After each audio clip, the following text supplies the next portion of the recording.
Dans l'aube blafarde d'un avril encore froid, Paris semblait retenu dans un souffle. Les réverbères s'éteignaient lentement, comme s'ils hésitaient à quitter la nuit.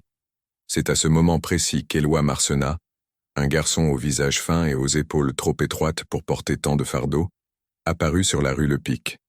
Dans ses bras, enveloppé maladroitement dans un drap trop court, reposait le corps de sa mère. Il avançait sans un mot, son pas irrégulier trahissant la fatigue mais aussi une étrange détermination. Ceux qui l'aperçurent depuis leurs fenêtres crurent d'abord qu'il transportait un mannequin, un objet inerte tel qu'on en voyait dans les ateliers, jusqu'à ce que la tête de la femme bascule légèrement, révélant la pâleur cireuse des morts. Éloi ne s'arrêta pas. Il descendit la butte de Montmartre, glissant entre les ruelles où flottait encore l'odeur du vin renversé et des cigarettes de la veille. Le quartier était une mosaïque de rires, d'artistes et de misère, mais à cette heure-ci, il n'était plus qu'un labyrinthe silencieux. Le garçon avançait comme s'il suivait une ligne invisible tracée longtemps avant sa naissance. La mère d'Éloi, Léonie Marcenat, avait été couturière toute sa vie. Dans son minuscule atelier, au dernier étage d'un immeuble humide, elle passait des heures à ajuster des tissus luxueux qu'elle ne pourrait jamais se permettre. Elle parlait peu. Elle écoutait encore moins. Tout chez elle respirait la retenue, comme si un châtiment invisible pesait sur chacun de ses gestes. Les voisins savaient seulement que son mari avait disparu avant la naissance d'Éloi, et que jamais, pas une seule fois, elle n'avait prononcé le nom de l'homme qui lui avait laissé un enfant et des promesses qu'elle avait préféré brûler. Les jours précédant cette marche funèbre, quelque chose avait changé chez Léonie. Son regard, habituellement dur, semblait se perdre derrière un voile d'inquiétude. Par moments, elle s'arrêtait au milieu d'une couture, la main tremblante comme si elle entendait un son que personne d'autre ne percevait.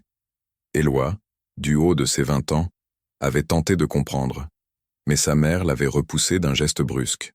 « Ne te mêle pas de ce qui ne te concerne pas », lui avait-elle dit d'une voix cassée. Il avait obéi, comme toujours. Puis, la veille du drame, il l'avait trouvée assise près de la fenêtre, immobile, serrant contre elle une enveloppe scellée. Quand il lui demanda ce que c'était, elle répondit simplement « Rien qui puisse te sauver ». Ces mots, Éloi les répéta mentalement, tandis qu'il traversait la ville endormie, sentant les doigts glacés de sa mère glisser lentement contre son bras. En atteignant les boulevards plus larges, il sentit le regard des premiers passants se poser sur lui. Personne n'osa l'arrêter. Il n'avait ni la folie des errants ni la brutalité d'un criminel, seulement une tristesse si profonde qu'elle semblait creuser un sillon autour de lui. Pourtant certains chuchotèrent plus tard qu'ils avaient aperçu une forme sombre suivre le garçon à distance, une silhouette indistincte qui disparaissait dès qu'on s'en approchait. Paris aimait inventer des fantômes, surtout quand la vérité devenait insupportable. Lorsque la préfecture de police apparut enfin au bout de la rue, Éloi fléchit légèrement, comme si le poids de sa mère s'alourdissait soudain. Il gravit les marches une à une, puis s'arrêta devant la porte principale. La lourde poignée de fer semblait attendre son geste. Mais le garçon resta immobile, respirant difficilement. Dans la lumière naissante, on pouvait distinguer des traces bleuâtres autour des poignets de Léonie. Des marques fines, presque élégantes, qui ne correspondaient à aucun accident domestique.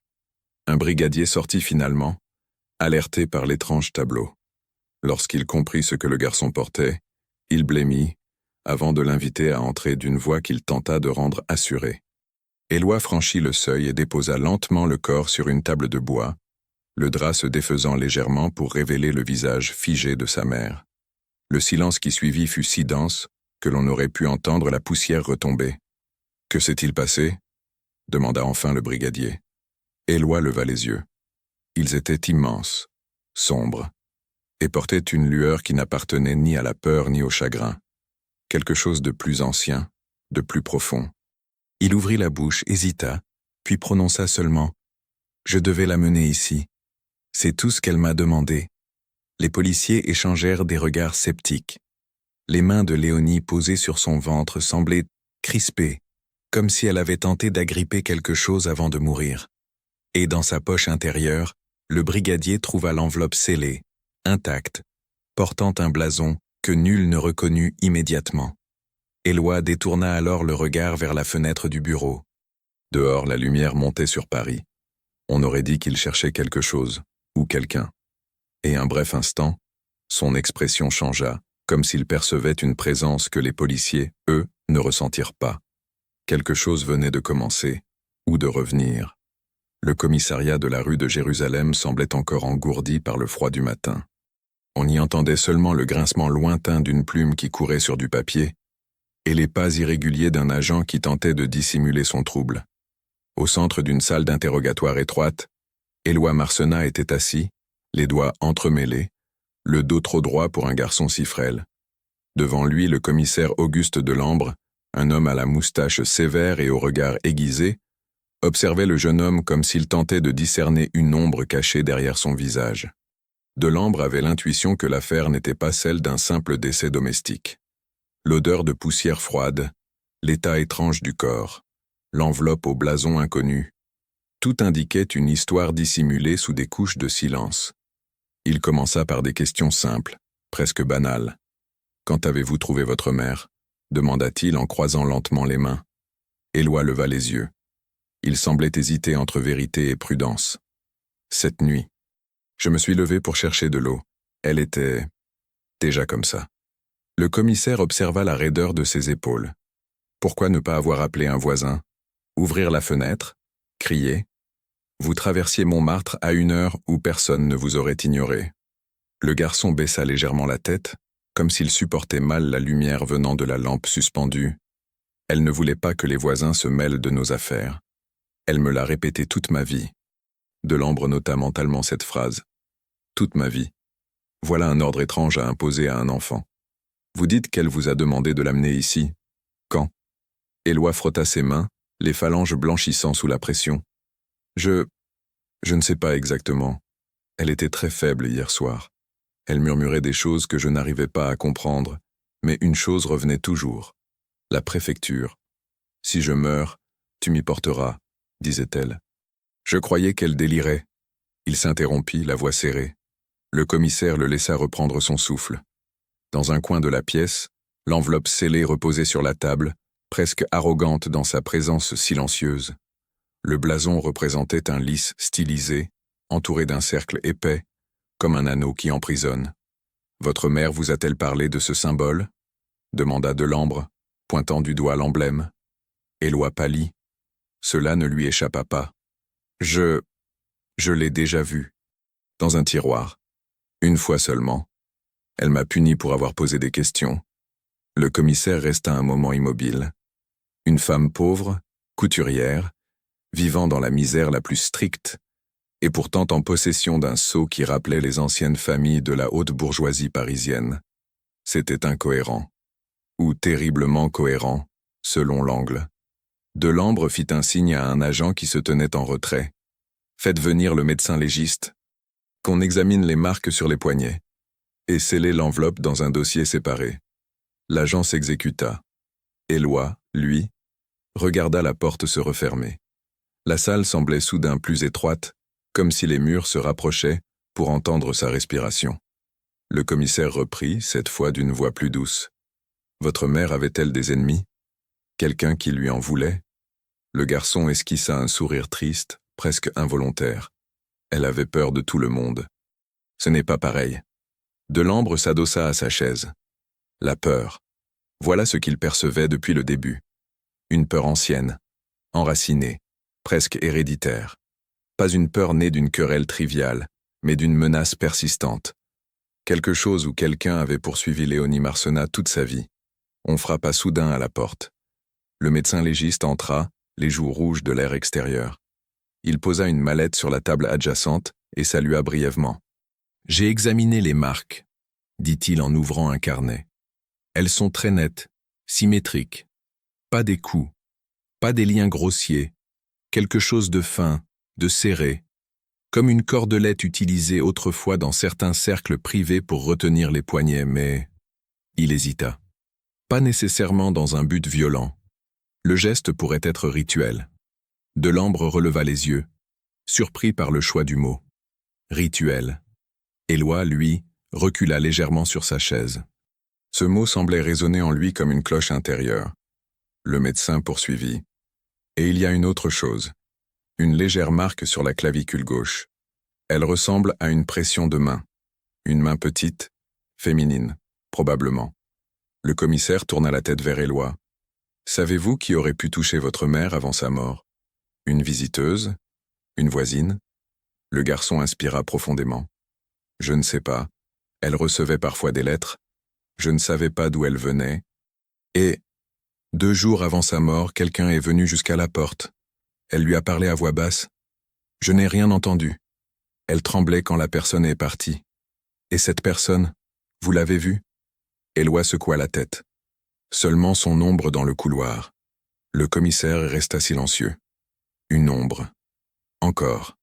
Puis, sans prévenir, Delambre attrapa l'enveloppe. Avant d'aller plus loin, je dois savoir ce que votre mère a tenté de protéger toute sa vie. Ce sceau, il appartient peut-être à une famille influente. Une famille qui préférerait que certaines vérités restent enterrées.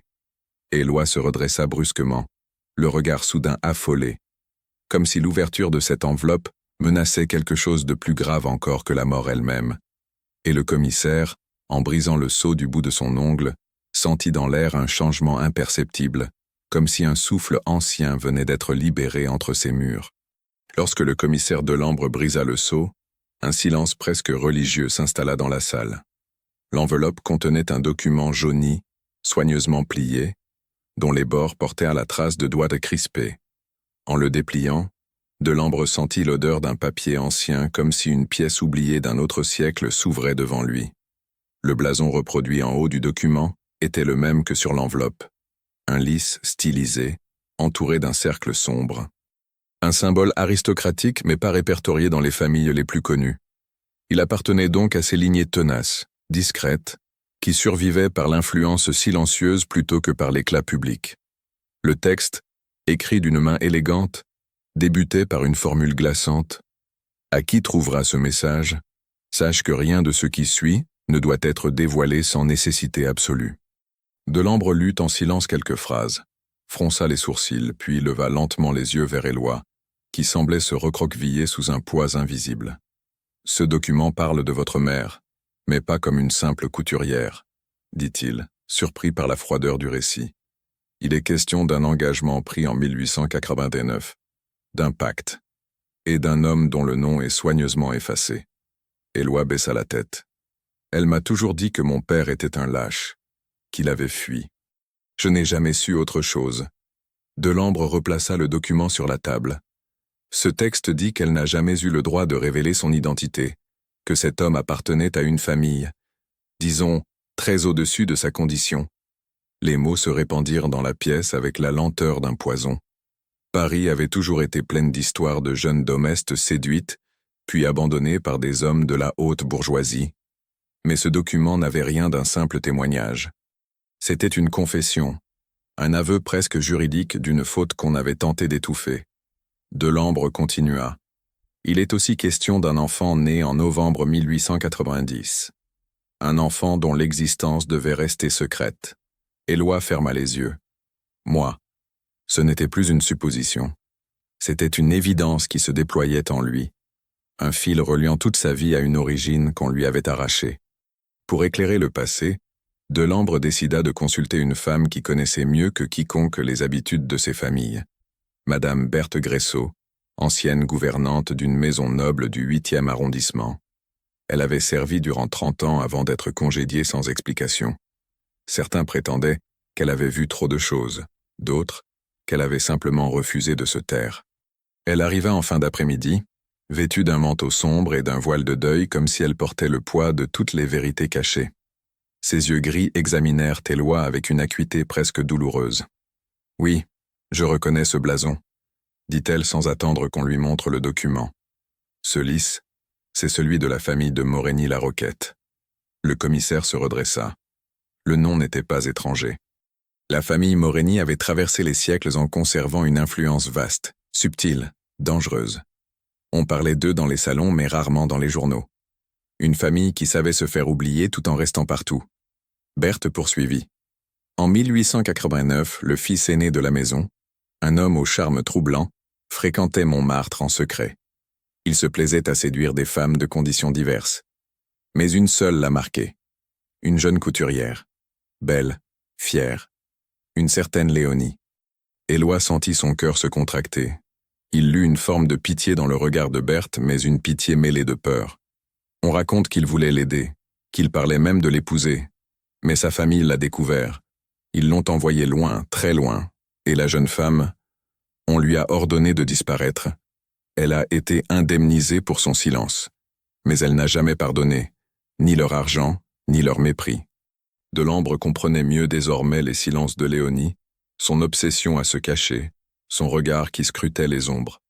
Mais le document contenait un autre détail troublant. L'enfant portera un nom choisi pour effacer toute trace. Mais il ne devra jamais approcher de la famille Morigny-la-Roquette. La loi du sang n'autorise pas la confusion des mondes. Une phrase suivie d'un avertissement. S'il approche, que Dieu protège celui qui ignore encore la force de nos liens. Delambre interrogea Berthe. Pensez-vous que quelqu'un de cette famille ait pu retrouver Léonie récemment? La vieille gouvernante serra son voile, nerveuse. Il ne laisse jamais une affaire inachevée. S'il existe un danger, il ne vient pas de son passé, mais de ce qu'elle portait encore en elle. Quelque chose qu'elle n'aurait jamais dû garder. Éloi se raidit. Quoi? Qu'aurait-elle gardé? Berthe ne répondit pas tout de suite. Son souffle devint court, comme si elle hésitait à prononcer une vérité trop lourde. Puis elle murmura. Une preuve. Une seule. Le genre de preuve qui peut ruiner un nom ancien. Je croyais qu'elle l'avait détruite. Mais si elle l'avait encore, alors quelqu'un a dû vouloir la reprendre, avant que ses mains ne se figent. Elle se tut. Un agent passa dans le couloir, et la lumière vacilla légèrement sur les murs, comme une ombre mouvante. Delambre comprit alors que l'histoire dépassait la simple tragédie familiale. Et lorsqu'il replia le document pour le ranger dans le dossier, il sentit sous ses doigts quelque chose qui n'y était pas avant. Une tache d'humidité sombre, comme si le papier lui-même se souvenait d'une menace ancienne. La nuit était tombée sur Paris comme un rideau lourd, étouffant les bruits de la ville et donnant au commissariat une atmosphère de cloître. Le commissaire Delambre, malgré la fatigue, continuait à consulter les rapports préliminaires. Chaque ligne, chaque note semblait ajouter une couche d'ombre à l'affaire Marcenat. Et pourtant il savait qu'il lui manquait encore la pièce centrale du puzzle, la vérité sur les dernières heures de Léonie. Dans la salle attenante, Éloi, assis sur une chaise de bois, fixait le sol. Les mots de Madame Berthe Gressot tournoyaient dans son esprit. Une preuve. Une preuve que sa mère aurait conservée pendant 20 ans, comme un talisman menaçant. Une preuve pour laquelle quelqu'un aurait pu tuer. Delambre entra, refermant la porte doucement derrière lui. « J'ai besoin que vous me racontiez tout ce qui s'est passé la veille de la mort de votre mère. Chaque mot peut compter. » Éloi releva la tête. « Je vous ai déjà dit ce que je savais. Vous m'avez dit ce que vous pensiez savoir. Mais il y a parfois, dans les silences, plus de vérité que dans les récits eux-mêmes. » Le jeune homme inspira profondément. Il avait ce regard perdu, ce contraste entre une fragilité visible et une résistance intérieure presque farouche. « Très bien, » murmura-t-il enfin. Il se remémora la veille.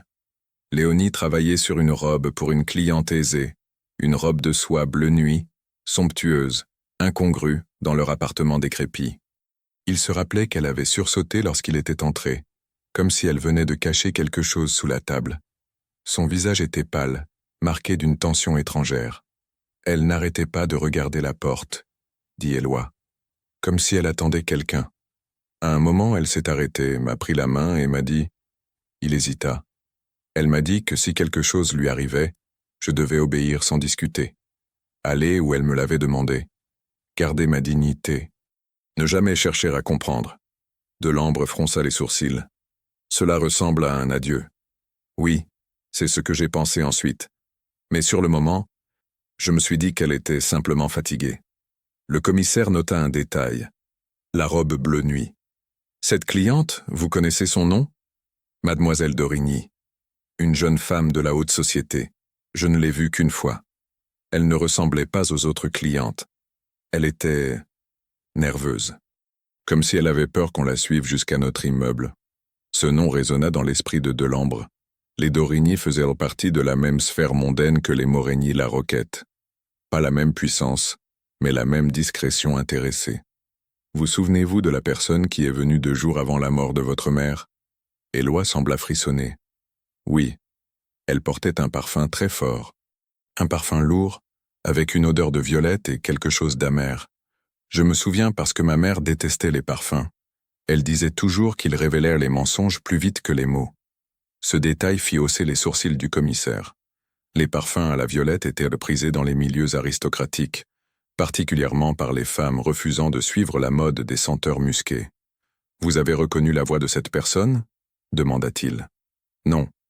Mais, ma mère l'a appelée madame, pas mademoiselle, pas madame X, juste madame, comme si son nom ne devait pas être prononcé. » Delambre sentit une tension froide se nouer dans sa nuque. Ce genre de non-dit était typique des rapports de domination où la menace était implicite. Il allait poursuivre lorsque la porte s'ouvrit brusquement.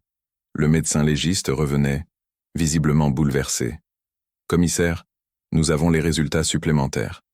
Et il faut que vous voyiez ceci. » Ils se déplacèrent vers la salle où reposait le corps de Léonie, désormais recouvert d'un linceul blanc.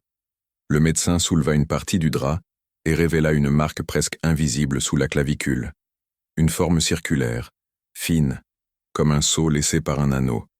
Cette marque, dit-il, n'est pas due à un geste banal. C'est la marque d'une bague particulière, une bague familiale. Les Moreni-La Roquette en portent une depuis des générations, un cercle étroit, surmonté d'un lys gravé. Si quelqu'un a touché Léonie avec cette bague, cela signifie qu'un membre de cette famille l'a vue vivante peu avant sa mort. Le silence fut lourd. Delambre sentit l'affaire lui échapper, ou plutôt, se resserrer autour de lui comme un piège. Madame Berthe Gressot, restée dans un coin, serra ses mains âgées. « Je vous l'avais dit, ils n'aiment pas laisser d'empreinte. S'ils en ont laissé une, c'est qu'ils étaient sûrs que personne ne la verrait. » Éloi s'approcha du corps. Il regarda la marque puis recula d'un pas, comme frappé par un souvenir brutal ou une intuition. « Cette bague, » murmura-t-il. « Je l'ai vue, dans la poche de ma mère, il y a longtemps. Elle l'a cachée dès que je l'ai remarquée. Elle m'a dit que ce n'était pas à elle, que c'était une menace. » Tous se tournèrent vers lui. « Où est-elle, cette bague ?» demanda Delambre. Éloi déglutit. « Je ne sais pas. Elle l'a enfermée quelque part. Un endroit où je ne devais jamais regarder. » Berthe s'avança, la voix tremblante. « Si cette bague réapparaît, alors l'histoire que vous croyez connaître ne sera plus qu'un fragment. Et quelqu'un, quelque part à Paris, doit déjà savoir que vous la cherchez. » Un courant d'air passa soudain sous la porte, faisant vaciller la lampe. Puis un bruit discret résonna dans le couloir. Un pas, léger, glissant, comme si quelqu'un s'éloignait après avoir écouté derrière la porte. La découverte de la marque laissée par la bague Moreni-La Roquette avait été un tournant. Dès cet instant, l'enquête sembla changer de nature. Ce n'était plus une mort suspecte, mais l'écho d'un crime ancien, soigneusement dissimulé et soudain réveillé. Le commissaire Delambre savait qu'il marchait désormais sur un terrain où la justice ordinaire perdait son langage. Les vieilles familles parisiennes avaient leurs propres règles, leur propre façon d'effacer les traces, et parfois leur propre loi du silence. Pourtant, une dernière pièce manquait. La bague. Cette bague que Léonie avait cachée, que quelqu'un avait laissée sur sa peau comme une signature involontaire, ou peut-être volontaire, un avertissement ou un adieu. Éloi fut raccompagné à son ancien appartement sous escorte. Delambre voulait examiner le lieu où Léonie vivait et, peut-être, où elle avait dissimulé la preuve que tout le monde cherchait. Le quartier de Montmartre semblait dormir encore, mais un silence étrange enveloppait les façades, comme si les immeubles eux-mêmes retenaient leur souffle. L'appartement était tel qu'Éloi l'avait laissé, austère, propre, chargé d'une odeur de tissu et de poussière humide. La robe bleu nuit reposait sur la table, inachevée, comme une promesse rompue. Les policiers commencèrent à fouiller méthodiquement, mais Delambre observait plutôt le jeune homme. Il y avait dans ses gestes une retenue douloureuse, comme s'il craignait de trahir l'intimité d'une femme qui lui avait tout donné sauf la vérité. Ce fut finalement Éloi qui s'arrêta, attiré par un détail banal. Une latte du plancher légèrement surélevée. Il s'accroupit, glissa ses doigts dessous et souleva la planche. Une petite boîte de bois y était cachée, soigneusement emballée dans un morceau de tissu grossier. Delambre s'approcha. Ouvrez-la. Lentement. Éloi défit la ficelle.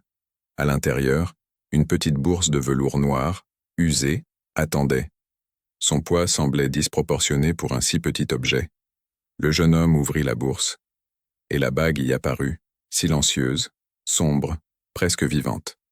C'était un anneau d'or massif, au centre duquel se trouvait un lys gravé, parfaitement identique à celui du blason. Mais ce n'était pas tout. Sous la bague se trouvait un bout de papier plié en deux. Éloi le déplia avec des mains tremblantes. L'écriture était fine, élégante, la même que sur le document scellé. Si vous lisez ceci, c'est que j'ai échoué. La bague prouve ce dont il refuse d'être coupable. L'homme qui m'a aimé n'a pas fui, on l'a fait disparaître. Et moi, on m'a réduite au silence pour que son nom ne soit pas entaché par le mien. Mais j'ai gardé la bague, parce qu'elle raconte ce que personne n'osera jamais écrire. Le cœur d'Éloi battait si fort qu'il semblait remplir la pièce. Delambre reprit doucement le papier. Cela signifie que votre père n'est pas parti de son plein gré, murmura Éloi. Ils l'ont supprimé, et ils ont voulu que je croie qu'ils n'avaient jamais voulu de moi. Le commissaire sentit une tension sourde se nouer dans sa gorge. La disparition d'un héritier, maquillé en fuite, couverte par une famille entière. C'était bien plus qu'un drame, c'était un crime politique, social, dynastique. Et Léonie avait été la dernière à en connaître les détails. Berthe Gressot, restée en retrait, s'avança alors. Son visage avait perdu toute couleur. Si vous détenez la bague, je crains que vous ne soyez déjà observé. Les Morigny-la-Roquette ne laisseront jamais cet objet sortir de l'ombre. Ils font partie de ceux qui veillent depuis les coulisses. Une inquiétude glacée parcourut Delambre. Nous allons placer Éloi sous protection. Et cette bague, je l'ajoute au dossier officiel. Elle ne disparaîtra pas. Pas sous ma surveillance. Berthe secoua la tête, un sourire triste au coin des lèvres. Vous ne comprenez pas, commissaire. Ce dossier, il existera, oui. Mais eux ont d'autres façons de faire disparaître les choses. Ce qui doit rester secret restera secret. C'est un principe. Depuis des générations. À cet instant, un bruit léger résonna dans l'escalier. Un grincement, presque imperceptible, comme un pas qui recule. Delambre sortit son arme, les policiers se dispersèrent. Mais lorsqu'ils ouvrirent la porte d'entrée, il n'y avait personne. Seulement un courant d'air froid, chargé de poussière, qui semblait porter une odeur de violette. Éloi se figea. Ce parfum. Berthe ferma les yeux, comme si tout se confirmait enfin. Je vous l'avais dit. Ce n'est pas un homme qui est venu la veille de sa mort. C'est elle, la femme qui garde les secrets de la famille, celle qu'on ne nomme jamais, celle que Léonie appelait simplement Madame. Delambre voulut poursuivre, mais à cet instant la fenêtre vibra comme si une main invisible l'avait effleurée. Un éclat de lumière décroisa le verre, puis tout redevint immobile. Une présence avait traversé la pièce. Ou peut-être n'avait-elle jamais quitté les lieux. Et dans la boîte encore ouverte, la bague semblait briller d'un éclat plus sombre, comme si elle venait de reconnaître son héritier. Si cette histoire vous a captivé, n'oubliez pas de laisser un commentaire pour partager votre avis. Abonnez-vous à la chaîne pour découvrir d'autres récits oubliés de la France. Partagez la vidéo et surtout, laissez un like pour soutenir notre travail.